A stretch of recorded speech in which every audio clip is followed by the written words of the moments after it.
Hi everyone, John Conley, State Affairs Director for the Alzheimer's Association for the state of Florida.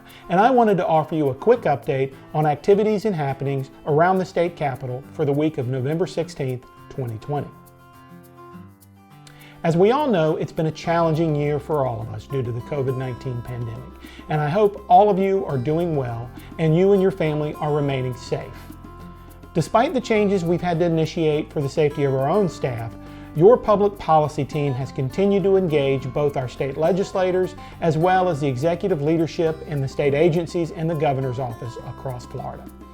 As I hope most of you have seen or heard by now through our recent public policy webinars, we have a very robust legislative agenda for 2021 and are focusing our efforts on increasing Alzheimer's disease and related dementia training requirements for staff in long-term care facilities, as well as establishing new requirements for our licensed medical professionals like doctors and nurses.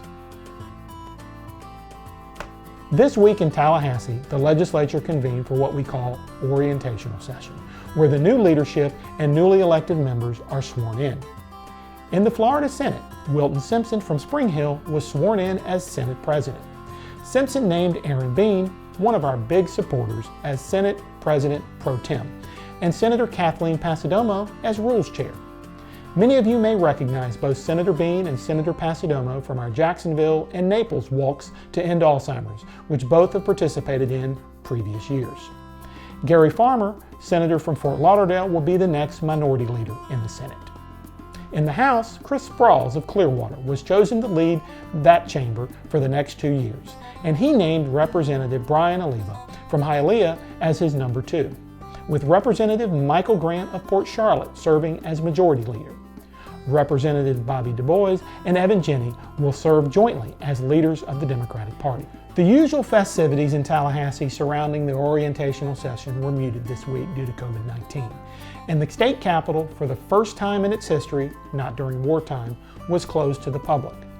The legislature is not expected to return to Tallahassee until late January, when we will begin the committee process and get to the business of hearing bills. Despite the absence of our elected leaders in Tallahassee this fall, the association is working to secure bill sponsors and support for our initiatives prior to January. We are hoping to make some announcements in the coming weeks, including bill numbers and some sponsorship names for both our substantive ask as well as our appropriations request. While we are expecting a very lean year when it comes to budget, we are optimistic that we can garner support for both our training bills as well as continued funding for Alzheimer's research, respite care, and the association's brain bus. Now, we hope you and yours have a wonderful holiday season, and we will be back soon with more updates from Tallahassee. I want to thank all of our staff, advocates, and legislative champions for all that they have done this year in support of our public policy initiatives, both at the state level and federal level. 2020 has been a year we'd probably like to forget, but truly we have accomplished a lot and couldn't have done so without your support. Thanks again, and have a great holiday season.